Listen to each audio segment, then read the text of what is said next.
Glórias, glórias a Deus. Aleluia. Irmãos, nós estamos vivendo dias maus nessa terra. Dias muito maus.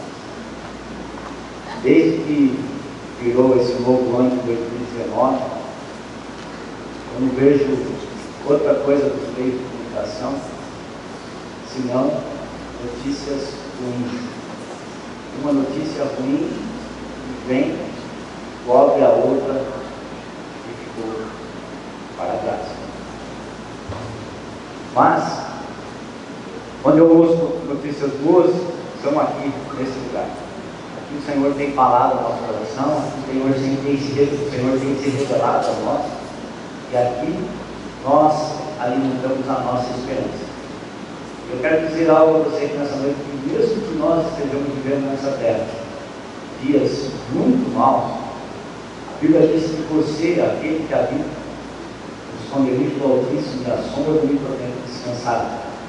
Então, embora essa terra esteja tudo muito difícil, dias muito maus mesmo, nós vemos o inimigo agindo de todas as formas, mas o Senhor é contigo.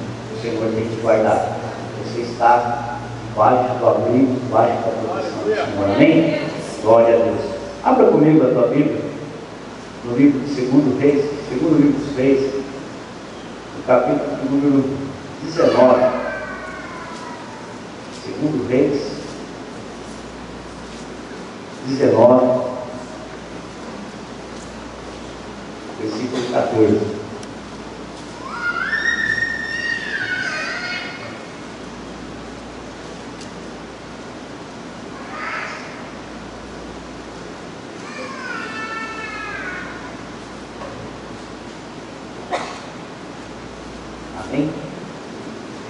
Diz assim a palavra do Senhor: tendo Ezequias recebido a carta das mãos dos mensageiros, leu-a então, subiu à casa do Senhor, estendeu-a perante o Senhor e orou perante o Senhor, dizendo: ó Senhor, Deus de Israel, que estás entronizado acima dos querubins, tu somente és Deus de todos os reinos da terra, fizeste os céus e a terra. Inclina, ó Senhor, o ouvido e ouve. Abre, ó Senhor, os olhos e vê. Ouve todas as palavras de Senaqueribe, as quais ele enviou para afrontar o Deus vivo. Verdade é, Senhor, que os reis da Síria assolaram todas as nações de suas terras e lançaram no fogo os deuses deles, porque deuses não eram, senão obra das mãos de homens, madeira e pedra, e por isso os destruíram.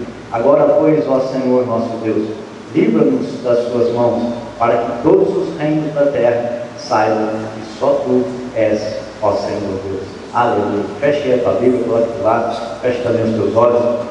Vamos estar orando ao Senhor, Pai, em nome de Jesus. Nós estamos dentro da tua palavra, ó Pai, e ela é poderosíssima, Senhor, para transformar tudo à nossa volta. Transformar, Senhor, o nosso eu, o nosso ser, o nosso interior. Pai, ela é poderosa, ó Deus, para agir em nossas vidas. E o Senhor age, ó Pai, através da tua palavra. Quando nós depositamos a nossa confiança na tua palavra, quando nós depositamos a nossa confiança no Senhor, o Senhor age em nosso favor. Então, meu Deus, eu te peço em nome de Jesus que o Senhor venha me usar nessa noite como canal, como vaso, aqui nesta casa, para o coração dos teus filhos nessa noite. Eu te peço em nome de Jesus. Amém. Pode tomar aí seu assento, fique à vontade.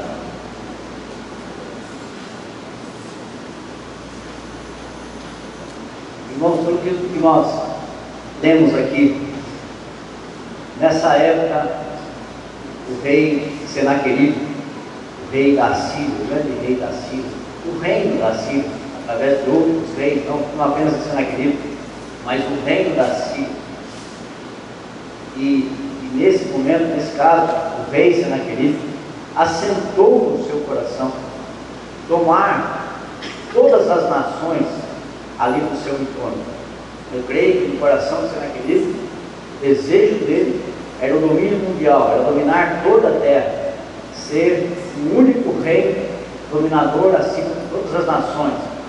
E assim a Síria empreendeu isso sobre muitas nações, inclusive no reino do norte, reino de Israel, as tribos do norte, eles cercaram a Israel e os levaram cativos, né, o povo de Israel. O povo também servo do Deus Altíssimo, mas naquele momento, naquele instante da sua história, estava longe dos caminhos do Senhor, estava longe da vontade de Deus. E eles foram cercando cidades, foram cercando nações, e foram acuando essas nações, e foram invadindo, e foram dominando essas nações. O rei da Síria e o seu poderoso exército. Quero que você entenda que a Síria se preparou para isso. Eles se prepararam com um grande poderio bélico, um grande poder econômico, e primeiro vinham, sitiavam aquela terra, criavam ali em barcos, né, não deixavam entrar ali alimentos. Hoje nós vemos aí a nossa Venezuela, aqui bem pertinho de nós, né, com um governo que ninguém quer naquele trono, e as nações da Europa, os Estados Unidos, cercando aquela nação, com ações dentro das leis, dos acordos entre os países, né?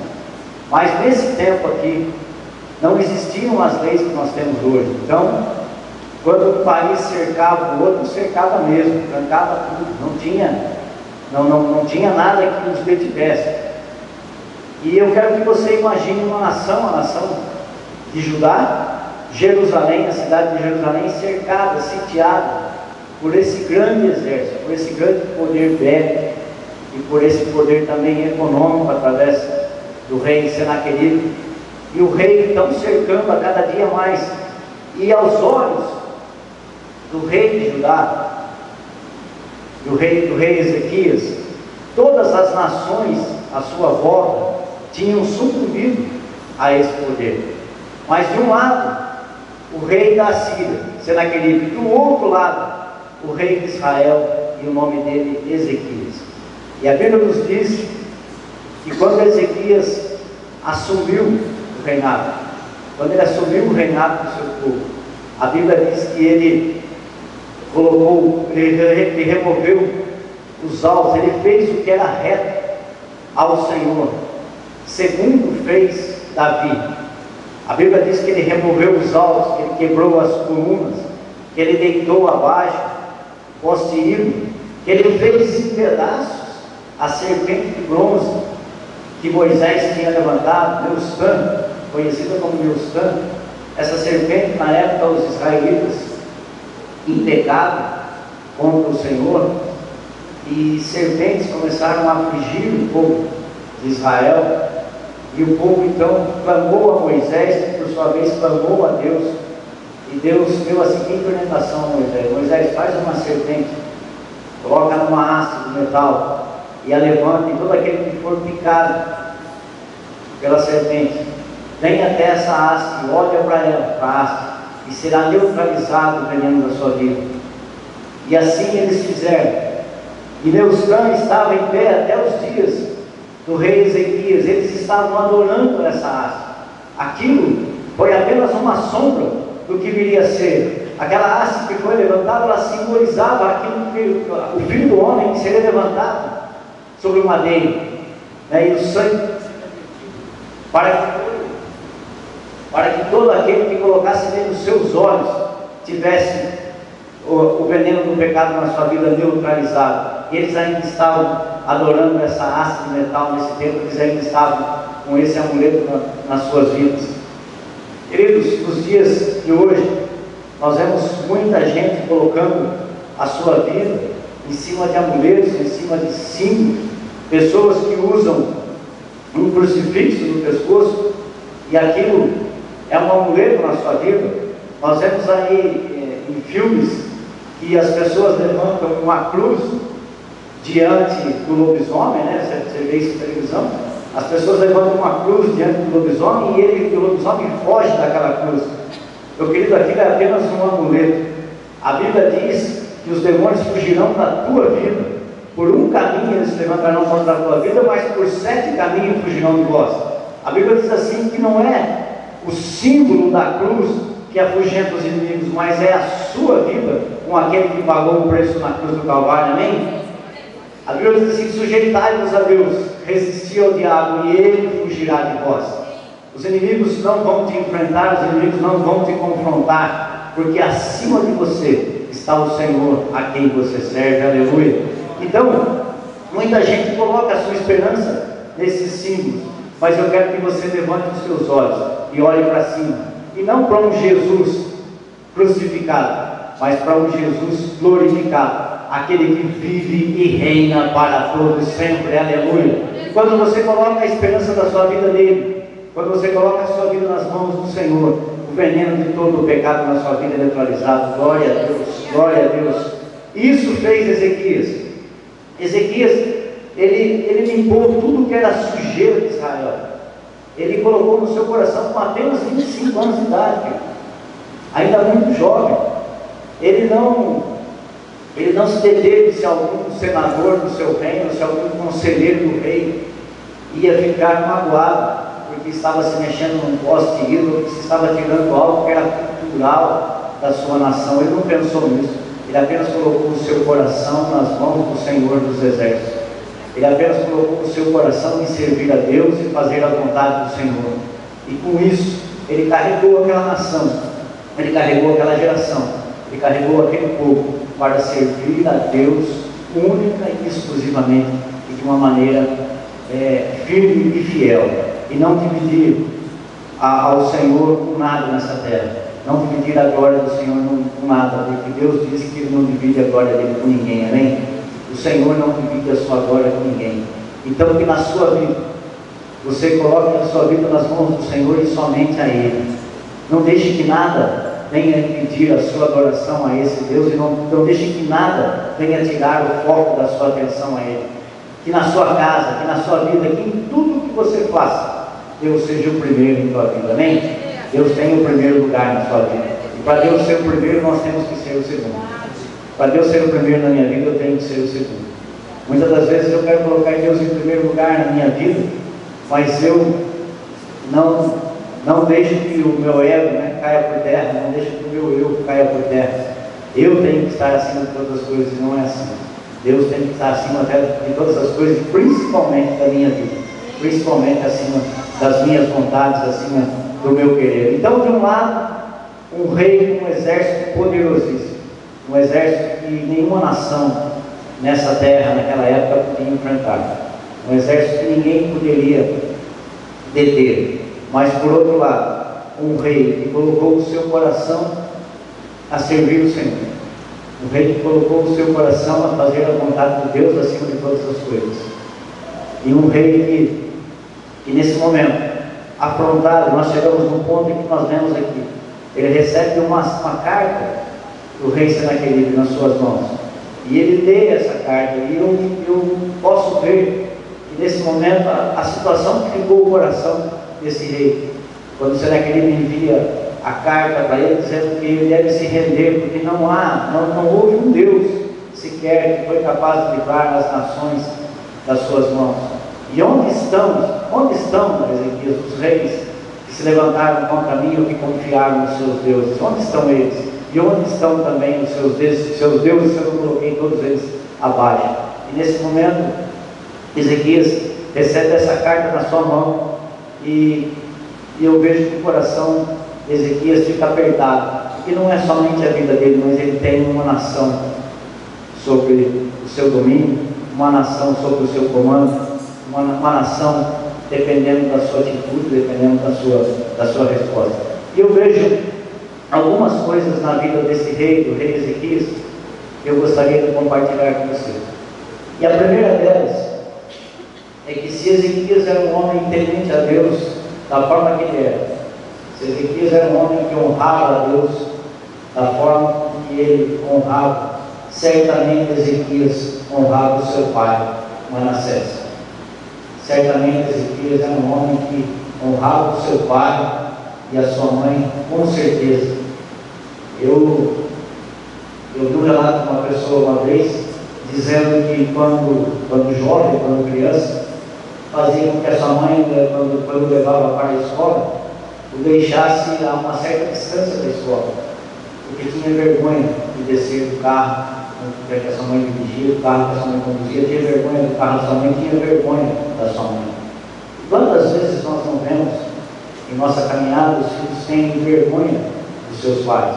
Eu tinha um amigo meu e quase todas as noites tinha que sair de casa para poder pegar o seu pai pelo na estrada, cair, porque toda tarde o seu pai vinha do serviço, passava no bar, ficava bebendo e depois não chegava em casa. Então ele tinha que sair da sua casa e buscar o seu pai todas as noites. Então aquela situação, aquilo que o seu pai vivia, o envergonhava.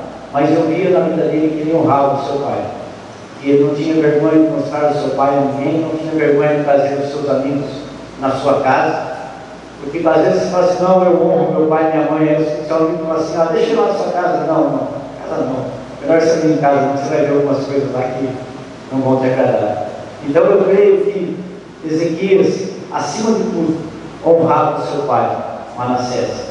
Mas ele viu na vida do seu pai algumas coisas que para o seu coração não foram corretas.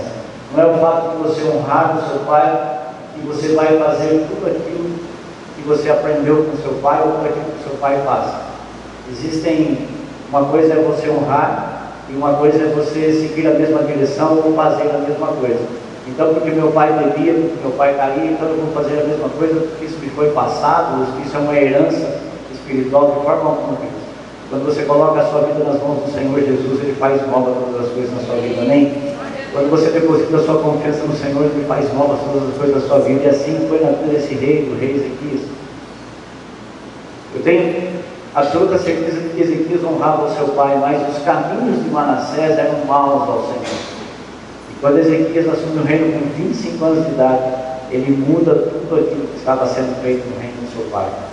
Ele quebra tudo aquilo que era adorado, ele quebra tudo aquilo que não agradava a Deus, e ele coloca o seu coração verdadeiramente em servir ao Senhor.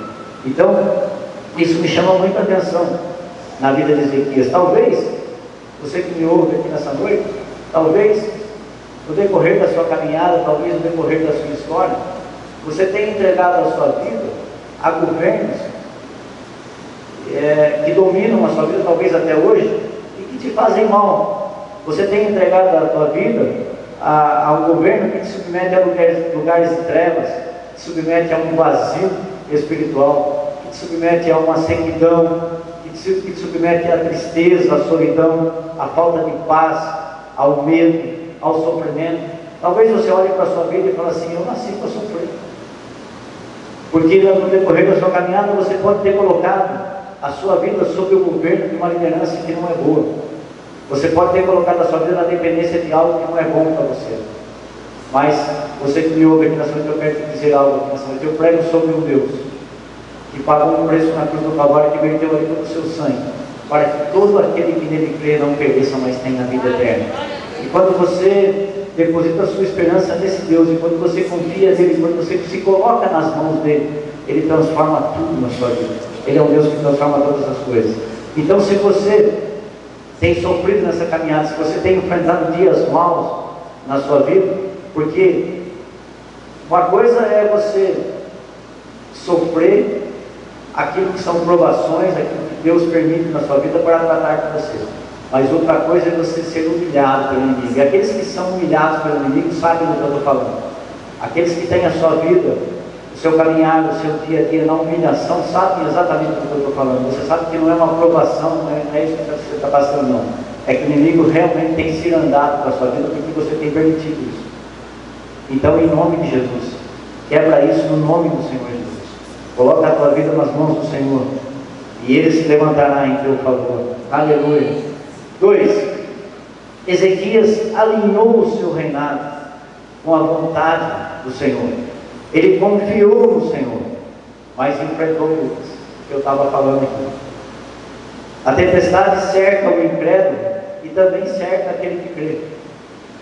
Nós vimos esses dias agora o ataque na escola lá de Suzano, que um dos funerais foi feito dentro da Assembleia de Deus, e era um menino de 16 anos de idade. Então, nós estamos aqui nessa terra, nós não somos desse mundo. Nós somos embaixadores do céu nesse lugar. Mas nós estamos nessa terra, nós estamos sujeitos a essa terra. Aquilo que o ímpio passa, nós passamos também. Só que com uma diferença. com uma diferença. Paulo, lá em Romanos, no capítulo 12, ele diz assim: rogo-vos, pois, irmãos, e pelas misericórdias de Deus, apresentei os vossos corpos em sacrifício vivo, santo e agradável a Deus, que é o vosso culto racional. E não vos conformeis com este mundo, mas transformai-vos pela renovação da vossa mente, para que você venha entender a qual seja a boa, perfeita e agradável vontade de Deus. Então, quando você transforma a sua mente, renova a sua mente no Senhor, tem a sua mente renovada no Senhor, então você vai entender qual é a boa, perfeita e agradável vontade do Senhor para a sua vida em todas as situações. Ainda que Deus esteja trabalhando na sua vida, ainda que Deus esteja trazendo momentos de situações difíceis na sua caminhada, pode ter certeza que Deus não dá a luta maior do que Ele dá o escape. O choro pode durar uma noite, mas a alegria vem pela manhã, amém? O Senhor Ele permite sim situações, circunstâncias na minha e na tua vida. O Senhor permite tempestades nas nossas vidas, mas para que o nosso coração cresça nele, para que nós venhamos a aprender, que nós aprendamos a confiar cada vez mais no Senhor, porque Ele permite a luta na sua vida sim, mas Ele está convosco em todo o tempo. Ele está com você na luta, Ele está com você na sequidão, Ele está com você em todos os momentos da sua vida, e você pode ver a mão de Deus, mesmo passando por momentos de dificuldade. Você pode ver Deus trabalhando em seu favor, você pode ver que Deus está contigo, e no fim Ele te dá a vitória, amém? No fim, sempre Deus vai te dar a vitória, aleluia, aleluia, glória a Deus. Então, Ezequias alinhou o seu reinado, ele enfrentou lutas nessa terra, e essa daqui é uma das lutas, no momento que ele está enfrentando lutas.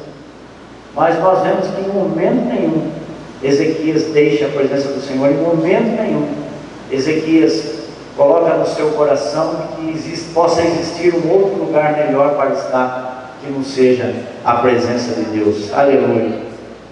Terceiro, Senaqueribe tinha tudo ao seu lado, tinha tudo, tinha um poderoso exército, tinha dinheiro, tinha a vontade de vencer, e tinha gente ao seu favor, mas ele não tinha uma coisa: ele não tinha o Senhor dos exércitos ao seu lado. Ele tinha apenas a força do seu braço, ele tinha a estratégia humana, ele tinha o poderio humano, talvez tinha muito dinheiro para poder enfrentar os reinos à sua volta, mas ele não tinha o Senhor dos exércitos ao seu lado. E muitas das vezes nós queremos colocar a nossa força no nosso braço, nós queremos confiar as nossas conquistas, as nossas vitórias, as nossas lutas na força da nossa mente, do nosso poder, daquilo que nós podemos fazer, achando nós que podemos muita coisa. Mas a melhor coisa que nós podemos fazer é colocar a nossa confiança no Senhor e descansar nele, porque a única coisa que Senaqueribe não tinha era a presença de Deus na sua vida. A única coisa que ele não tinha era Deus em seu favor. E isso aqui, eu creio que eu estou falando aqui com homens e mulheres aqui, que em todo o tempo da sua vida tem Deus em seu favor, amém? Se você tem Deus em seu favor, levante a tua mão e dê um glória a Deus. Glória a Deus, aleluia, aleluia. O Senhor é por nós, queridos, quem será contra nós? Quando eu me converti, eu ouvia muito o Marco Feliciano pregando. E quando o Marco Feliciano ia pregar e fazer uma oração, e num determinado momento da sua oração ele falava assim: se ainda tenho crédito contigo, Senhor, ou alguma coisa desse tipo. É algo que soa meio estranho, mas é real, e eu vejo isso na vida de Ezequias. Você pode ver que há na vida de algumas pessoas que você acompanha, que você vê, você pode ver na vida de algumas pessoas que essas pessoas têm crédito com Deus, têm crédito com o Senhor. Você pode ver que na vida de alguns dos teus irmãos há uma autoridade espiritual diferenciada. Quando essa pessoa declara alguma coisa em nome de Jesus, no reino espiritual tem uma ação diferenciada. E eu vejo isso na vida de Ezequias. Eu vejo que nesse momento, quando Ezequias se dobra diante do Senhor, eu vejo créditos na vida dele da parte do Senhor. Nós não podemos nunca, jamais, por mais que você dê ao Senhor, por mais que você entregue a sua vida ao Senhor, por mais que você leve tudo ao Senhor, jamais você vai conseguir dar a Deus aquilo que Deus já deu por você e aquilo que Ele ainda fará em teu favor. Então jamais nós vamos conseguir vencer a Deus em nos dar a Ele. Mas existem algumas situações na vida do crente, na vida do cristão, que faz com que ele seja percebido de uma forma diferenciada no reino espiritual. Isso nós podemos chamar isso de crédito, né, com o Senhor, da maneira como o Marco Crescendo falava, mas existe sim um diferencial. E o que causa isso? Você já pode pensar, por que, Senhor? Porque eu lembro uma vez, aqui embaixo, tinha um irmão que, vez por outra, ele caiu endemoniado, né, no salãozinho de baixo. Isso, graças a Deus, não tem acontecido mais no nosso meio. E a nossa igreja também nunca permitiu que ninguém ficasse endemoniado dentro da igreja, se batendo, para a pessoa ser humilhada, qualquer coisa assim. A pessoa era sempre retirada com uma salinha. E eu lembro uma vez que essa pessoa foi retirada da igreja. O pastor Ronaldo estava pregando e nós fomos para essa salinha com esse irmão.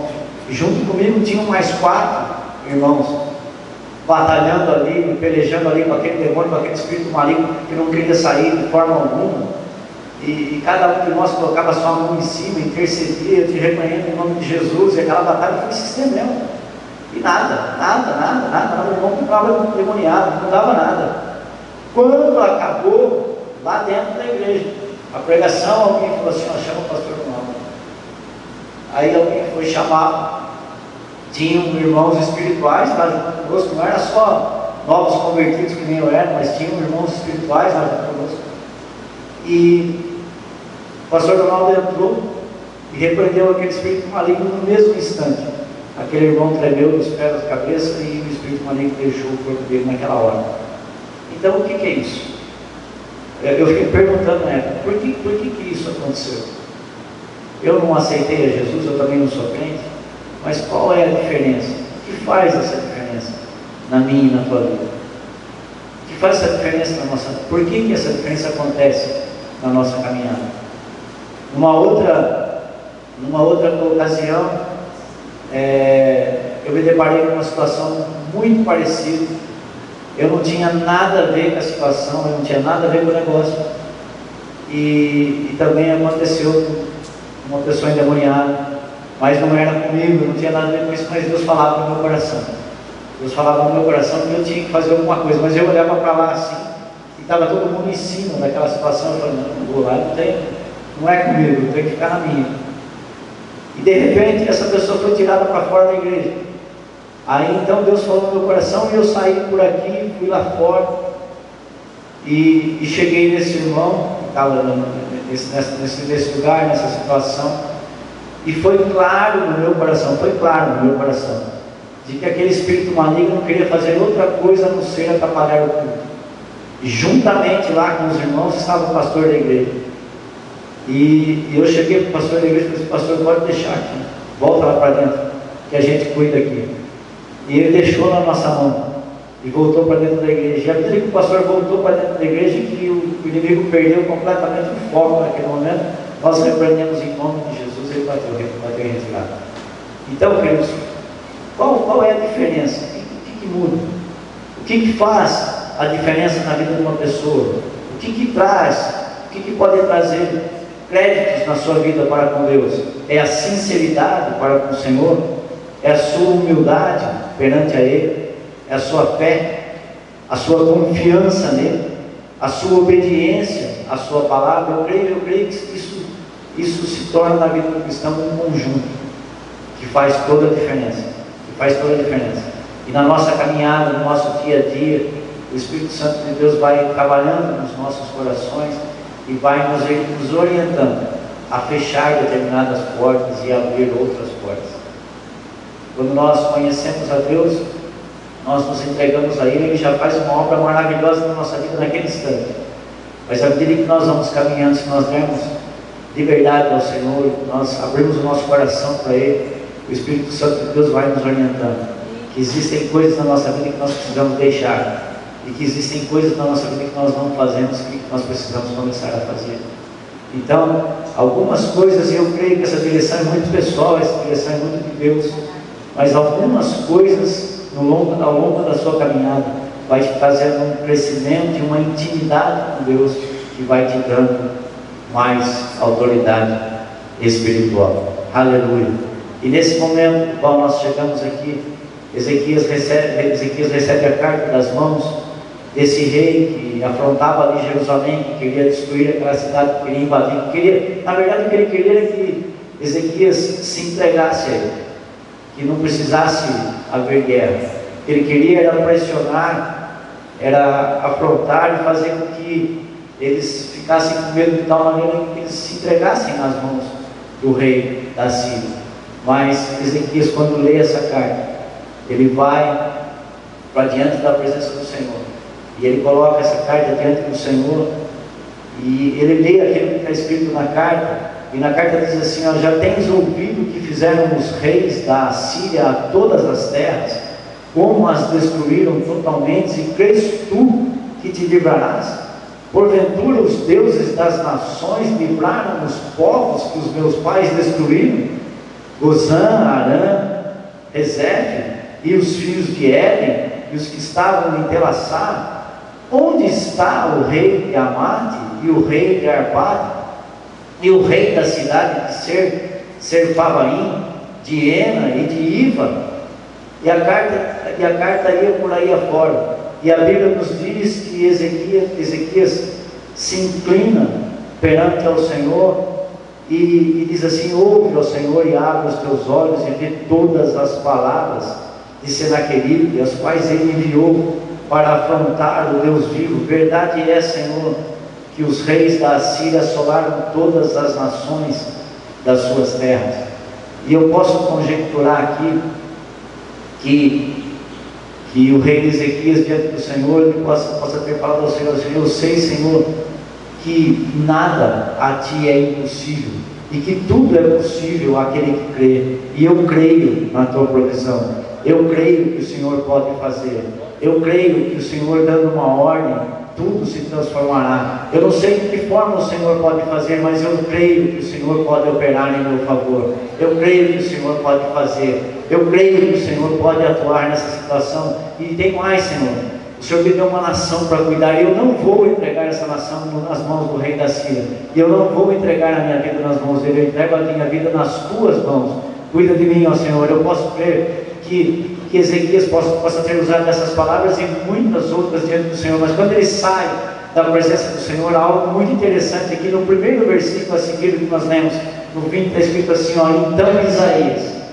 o porta-voz do Senhor, aquele que trazia a palavra do Senhor, então Isaías, filho de Amós, mandou dizer a Ezequias: assim diz o Senhor, o Deus de Israel, quanto ao que me pediste acerca de Senaqueribe, rei da Síria, eu te ouvi.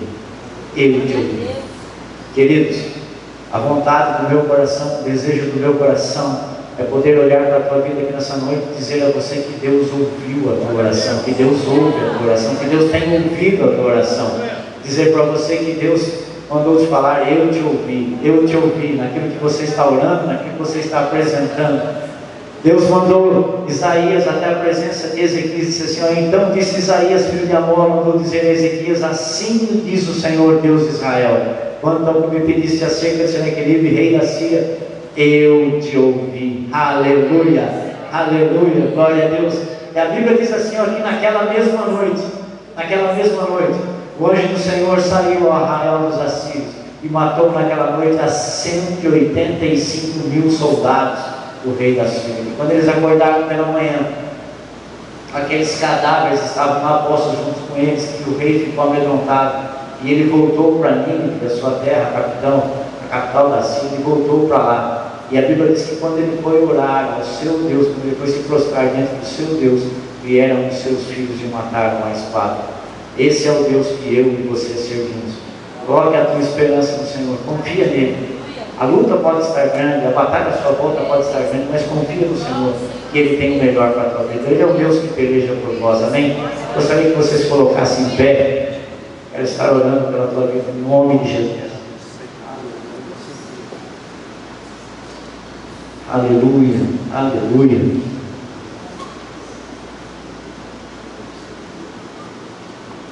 Feche os teus olhos. Gostaria que você meditasse um pouquinho de como está a tua caminhada com Deus. E como está? Quais são as suas prioridades? O que Deus tem te pedido, se você tem feito ou não?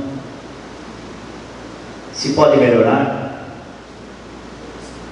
Certo é que Deus é um Deus de perto e não de longe. O Senhor é um Deus que te chamou e te escolheu. E Ele tem o melhor dessa terra para a tua vida. O Senhor tem promessa de vida eterna e essa garantia já está dada nele para todo aquele que coloca a sua esperança e a sua vida nas mãos do Senhor. Nós morreremos nessa terra, mas a nossa alma ficará com o Senhor para sempre. Aleluia. Mas dentro dessa caminhada, dentro dessa tua história, o que o Senhor tem colocado no teu coração? O que o Senhor tem falado com você? Você tem ouvido a voz do Senhor? Você tem dado crédito àquilo que Deus tem falado? Oh Pai, em nome de Jesus eu oro, Senhor, por estes meus irmãos, por esses teus filhos, ó Pai, que estão nessa casa, que ouviram essa palavra, Deus, esse relato tão maravilhoso da vida desse rei, Senhor, que tão novo, tão jovem, empenhou todo o seu coração nas tuas mãos e depositou a sua vida nas tuas mãos, ó Pai. Creu no Senhor e esperou no Senhor em todo o tempo. Às vezes, ó Pai, nós queremos atropelar as coisas, nós queremos, ó Pai, fazer do nosso jeito, nós queremos, ó Pai, te ajudar, e nós sabemos que não é assim que funciona. Pai, nos dá, Senhor, a capacidade de esperar em Ti, de esperar o Teu tempo, a Tua vontade, de saber, ó Pai, que o melhor vem do Senhor e não vem de outro lugar. Pai querido, em nome de Jesus, nos dá direção, Senhor.